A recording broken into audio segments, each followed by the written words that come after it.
I was expecting her to pick me up. I was only 15 at the time.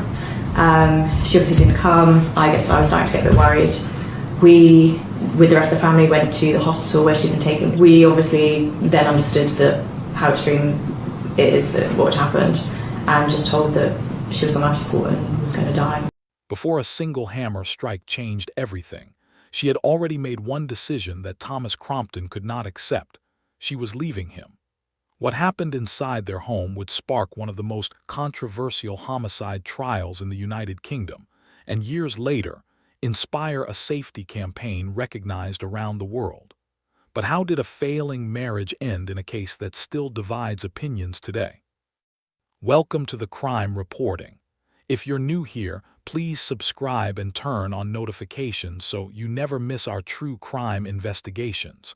Before we begin, tell us in the comments, where are you watching from today?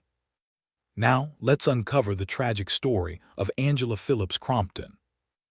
Angela Phillips was 34 years old when her life was violently cut short in the summer of 2012.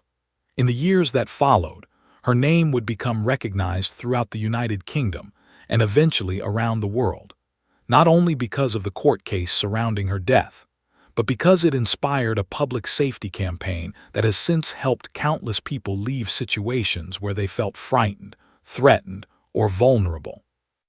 Long before her name appeared on posters inside pubs, bars, and restaurants, Angela was simply a wife, a mother, and a woman trying to move forward with her life. Her husband was Thomas Crompton. Thomas lived with Angela in the quiet village of Arminghall, a small community just outside Norwich in the county of Norfolk, England.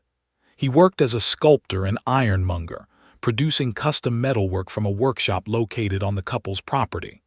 Coming from a financially comfortable family, he had built a successful career creating decorative ironwork and sculptures for private clients.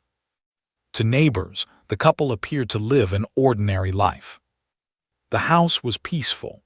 Thomas spent much of his time working in his workshop, while Angela maintained the home and stayed connected with friends and family. Nothing about their outward appearance suggested that their marriage was approaching a crisis. Behind closed doors, however, the relationship had been deteriorating.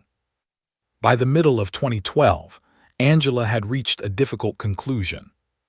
According to evidence later presented during court proceedings, she intended to leave her husband.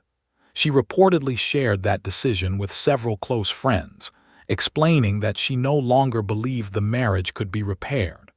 Those who spoke with her later told investigators that she wanted a fresh start and had begun thinking seriously about building a future away from Thomas.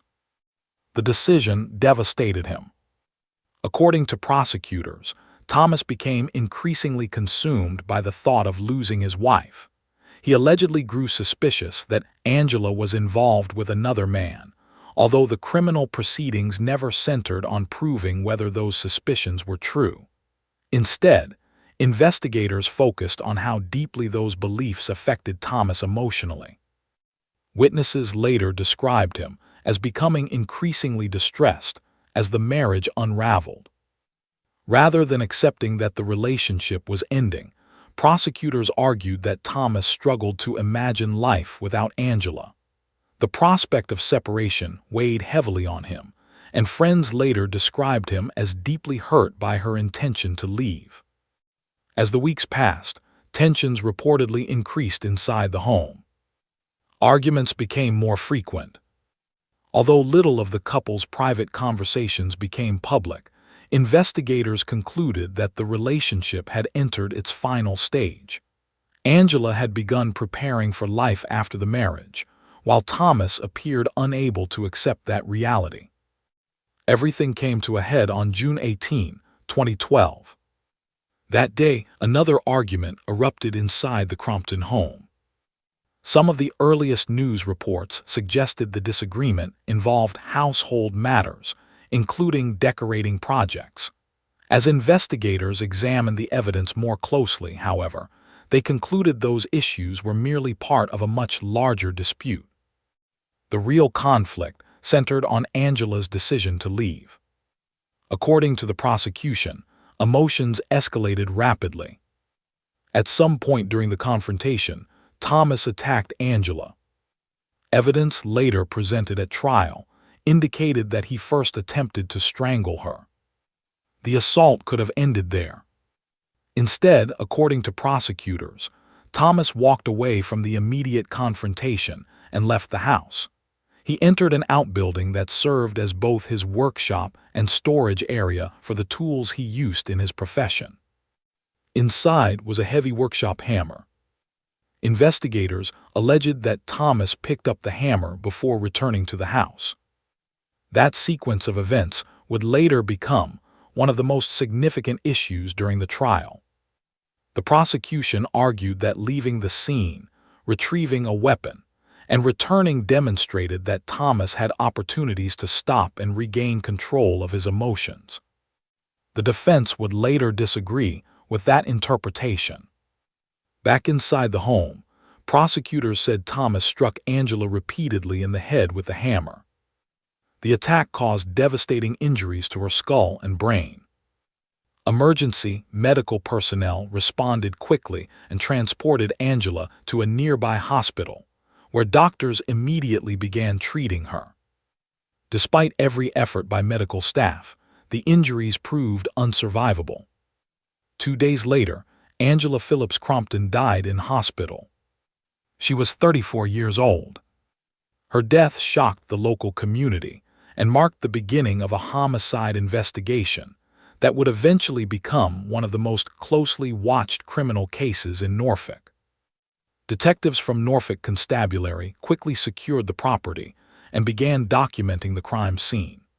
Although the basic facts surrounding Angela's injuries were clear, investigators still had to determine exactly how the attack unfolded and whether the evidence supported a charge of murder under English law. Thomas Crompton was arrested and later charged with murder. At first glance, many believed the case appeared straightforward. A husband had killed his wife during an argument inside their home. But as prosecutors and defense lawyers prepared for trial, it became clear that the legal battle would involve far more than simply determining who caused Angela's death. The defense intended to rely on one of the newest and most closely examined changes in English homicide law, a legal argument that would eventually transform the case into a nationwide discussion about domestic violence, criminal responsibility, and the limits of the law itself. Following Thomas Crompton's arrest, detectives continued interviewing witnesses and collecting evidence about the months leading up to Angela's death.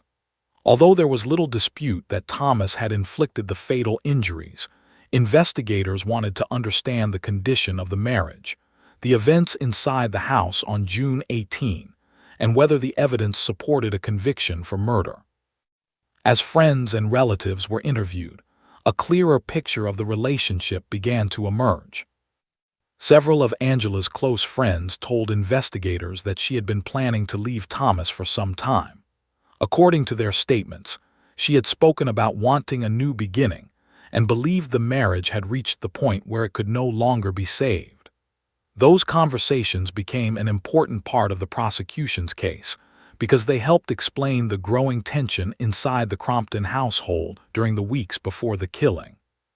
Prosecutors argued that Thomas struggled to accept Angela's decision. They alleged that he had become emotionally fixated on the possibility of losing his wife and increasingly convinced that another man had entered her life. Whether those suspicions were true was never the central issue during the criminal proceedings. Instead, prosecutors argued that Thomas's belief in an affair contributed to the emotional state that preceded the attack. The case moved toward trial at Norwich Crown Court in January 2013. It immediately attracted attention from legal experts because it involved one of the earliest significant uses of the loss of control defense introduced by the Coroners and Justice Act 2009. For many years, English law had allowed defendants to argue the older defense of provocation. Critics believed that defense had become too broad and, in some cases, allowed violent offenders to receive reduced convictions based on claims that they had simply lost their temper. The 2009 legislation replaced provocation with the more limited defense of loss of control. Under the new law, defendants could no longer rely on ordinary anger alone.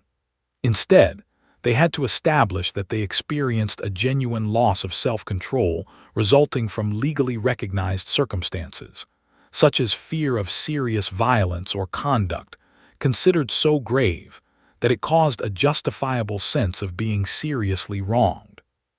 Thomas's legal team built its defense around those legal requirements. Rather than denying responsibility for Angela's death, they argued that Thomas had suffered an overwhelming emotional collapse during the confrontation. His lawyers described him as an exceptionally patient, quiet, and mild-mannered man who had never previously displayed violent behavior. Members of his family, friends, and acquaintances appeared in court to support that description. They testified that Thomas had always been known as a calm individual, whose actions on June 18 were completely out of character. According to the defense, Angela's decision to leave the marriage, combined with what they characterized as the emotional turmoil inside the relationship, caused Thomas to lose self-control in a manner that satisfied the legal test established by Parliament. The prosecution challenged that interpretation. They reminded jurors that the issue was not whether Thomas had been upset.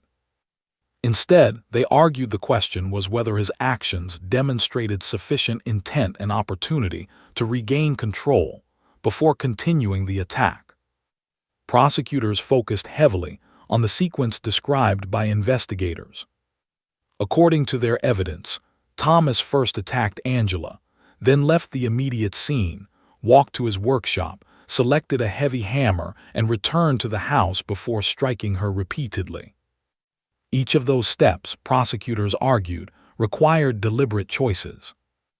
In their view, leaving the room to retrieve a weapon gave Thomas time to reconsider his actions. Instead of walking away, they argued, he chose to continue the assault. Medical experts also testified during the trial, explaining the extent of Angela's injuries. They described severe trauma to her skull and brain caused by repeated blows from the hammer. Despite emergency treatment following her arrival at the hospital, the injuries proved fatal 2 days later.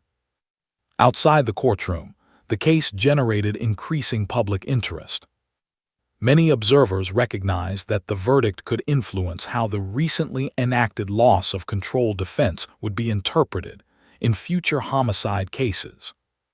At the same time, domestic violence organizations watched the proceedings closely. Some advocates later argued that the trial concentrated heavily on Thomas's emotional condition, while giving comparatively little attention to Angela's own experiences and the reasons she had decided to leave the marriage. Those criticisms would become even stronger after the verdict was announced. For the 12 jurors, however, the immediate responsibility remained unchanged. After hearing weeks of evidence, legal arguments, witness testimony, and judicial instructions, they retired to consider whether Thomas Crompton's actions amounted to murder, or whether the legal requirements for the partial defense of loss of control had been established. Their decision would determine Thomas's future and become one of the most widely discussed homicide verdicts in England during the following decade.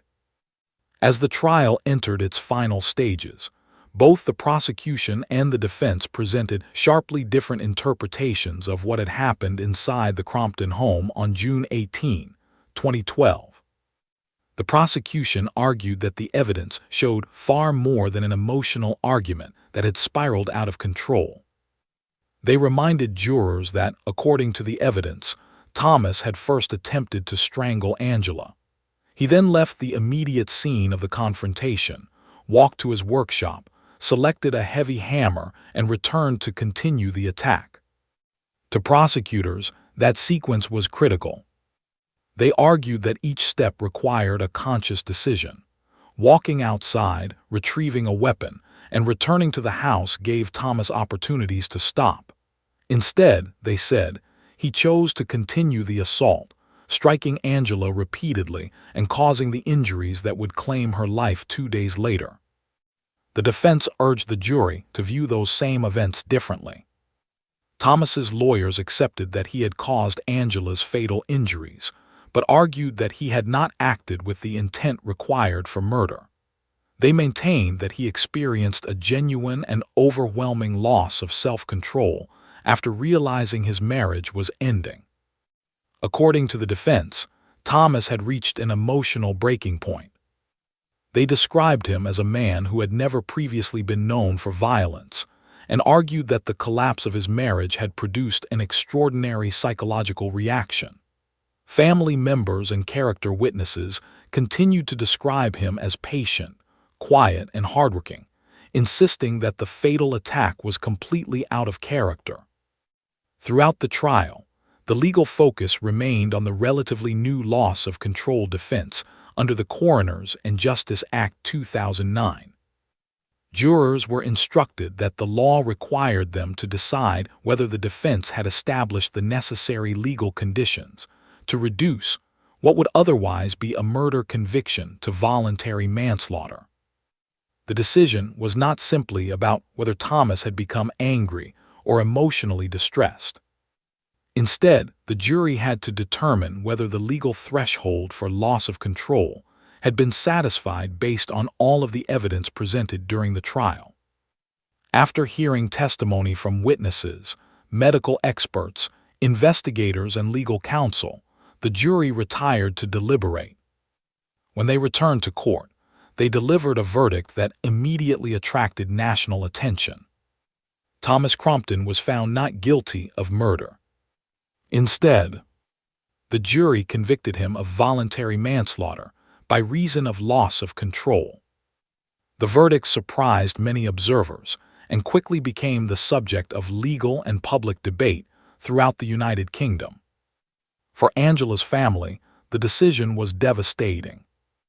Although Thomas had been found criminally responsible for her death, the conviction carried a substantially different sentence than a murder conviction. On January 25, 2013, Thomas appeared before the court for sentencing. The judge imposed a prison sentence of 7 years and 6 months for voluntary manslaughter. Under the sentencing rules applicable in England and Wales, offenders serving determinate custodial sentences may become eligible for release on license after serving approximately half of their sentence, subject to statutory provisions and release conditions. As a result, Thomas ultimately spent about 4 years in prison before being released on license. News of the sentence prompted immediate criticism. Many members of the public believed the punishment did not reflect the seriousness of Angela's death. Domestic violence advocates questioned whether the law continued to provide excessive leniency in cases where women were killed after attempting to leave a relationship. The discussion extended far beyond Norfolk.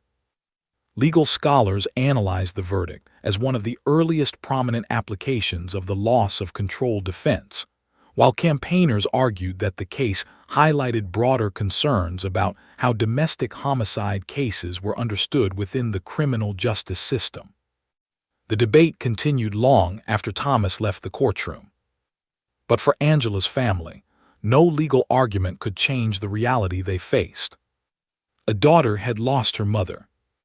Friends had lost someone they loved. And a life that had been preparing for a new beginning had come to a tragic and irreversible end. Yet in the years that followed, Angela's story would become associated with something few people could have imagined: a safety campaign that would eventually help protect thousands of strangers across the world. Following the sentencing, public reaction was immediate and deeply divided. Many legal experts viewed the case as an important example of how the relatively new loss of control defense would operate under English law.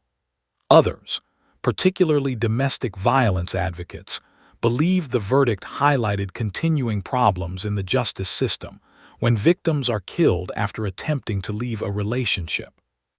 One of the strongest reactions came from Angela's family. Her daughter, Holly, who was just 15 years old when her mother was killed, publicly criticized the outcome. She described Thomas's sentence as a slap on the wrist, expressing the pain and frustration many family members felt after learning that the man responsible for Angela's death would not spend the rest of his life in prison. Advocates for victims of domestic abuse also questioned aspects of the trial itself. Some argued that too much attention had been placed on Thomas's emotional state, while not enough attention had been given to Angela's own experience or her reasons for wanting to leave the marriage. They believed the evidence showed a woman trying to move on with her life, rather than someone responsible for provoking violence. Others pointed out that ending a relationship is one of the most dangerous periods for many victims of domestic abuse. They argued that the legal system should carefully consider that reality whenever a homicide occurs during the breakdown of an intimate relationship. Although opinions differed about the legal reasoning behind the verdict, everyone agreed on one fact. Angela Phillips had lost her life. For her family, no court decision could undo that loss. Yet several years later, something remarkable emerged from the tragedy. In 2016, Haley Crawford, a strategic coordinator working in sexual violence prevention, developed a simple safety initiative for pubs, bars, restaurants, and nightclubs. The idea was designed to help anyone who felt unsafe during a date, social gathering, or night out. She named the campaign Ask for Angela. The name was chosen in memory of Angela Phillips, using her maiden name because her family wanted her remembered for who she was, not by the surname of the man who killed her. The concept was intentionally simple. If someone felt threatened, intimidated, or believed they were in danger, they could quietly approach a member of staff and ask for Angela. To anyone else nearby, the request sounded ordinary. But trained staff understood it as a discreet signal that the person needed assistance.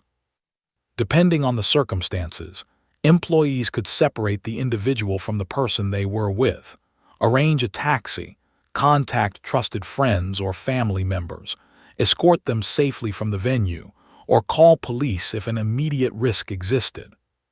The purpose of the campaign was prevention. Rather than waiting until violence occurred, it gave people a safe and discreet way to ask for help before a situation escalated. The initiative quickly gained support throughout the United Kingdom. Thousands of licensed venues adopted the program, placing posters in washrooms and staff areas explaining how the code worked. The campaign eventually expanded beyond Britain. Similar initiatives appeared across Europe, Australia, and parts of North America.